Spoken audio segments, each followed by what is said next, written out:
Hey Saners, welcome to an impromptu a trade talk, I suppose. It's been a little bit of news dropping this morning, as the thumbnail suggests, so here it is.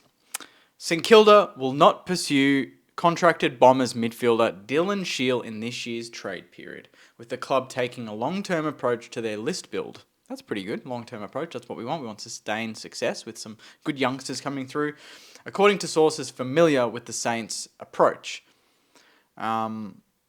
They go on to say they're waiting on Josh Battle, as I did in my video yesterday, so check that one out. The big one to come out of this little article here is, in the process, the Saints have been busy extending small forward Dan Butler for 2 seasons. Jimmy Webster also expected to remain. And the other one, Dougal Howard, was open to a move, but looks likely to stay with St Kilda, which I think is massive because we don't really have a fullback, and you cannot, if you're going to lose Josh Battle, you cannot be losing Dougal Howard as well. Our backline is solid, and I said yesterday in my video about Battle that the three with him and the two of them and Wilkie, there's great chemistry there. You lose 2 of the 3, and that's tough. That's tough. The other news to come from that is they've gone on to say the Saints are comfortable with Tim Membrey exploring his options as an unrestricted free agent, with the 30-year-old recapturing his ability to consistently score late in the season with 14 goals in his final 6 games. St Kilda on Tuesday also delisted Tom Campbell. I rate Tom Campbell. I think he's an ultimate clubman, and he wouldn't have cost much just to play at Sandy with Max Heath and Isaac Killer, but that's the way it is. Riley Bonner. Now that one is like not a surprise, but a surprise at the same time, just because I feel like a lot of other clubs, from what I've seen, and us in our history, we not really make the tough call quickly. We kind of give players chance after chance, and that game couple of weeks ago where Bonner was taken off at half-time, and that was pretty much his last game for St Kilda. Could have been writing on the wall there, but it wouldn't have surprised me if we just persisted as depth for a year. But it looks like we've made the call, and as frustrating as Riley Bonner's been this season, he's put on the red, white, and black, so thank you for contributing to the season. Matthew Allison never debuted, always showed a little glimpse in pre-season at Sandy, bobs up with a 5-goal haul a couple of times.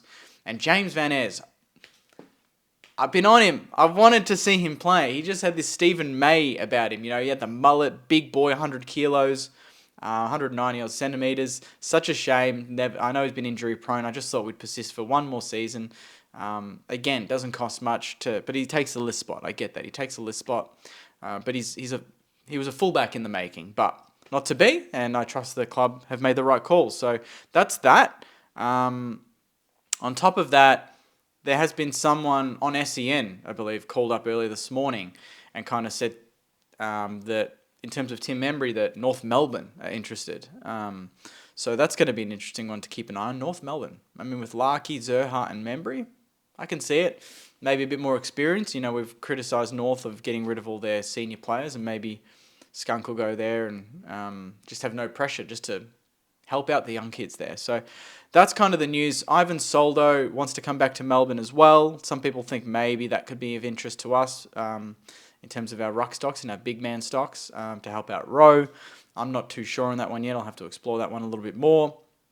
And that's kind of the news. So Dougal Howard looking likely to stay. We've said no deal to Dylan Shiel, and we've said, hey, Tim, you can go and have a look around, mate, and see what's out there, see if the grass is greener on the other side. So I'm surprised maybe a club like Collingwood won't look at Tim Membrey, to be honest. They want all the forwards they can, like taller forwards. I know he's not the biggest, but he's still 193. So I don't know. We'll see what happens there. That's the news. It's still very early days. Obviously, the trade period is not even open yet, and we're doing trade videos, and that's how insane this AFL landscape is. But if anything else breaks, you know where to find it on Saints TV. So thanks again, Sainers. Enjoy the rest of your day. And as always, go you mighty Sainers. See you guys.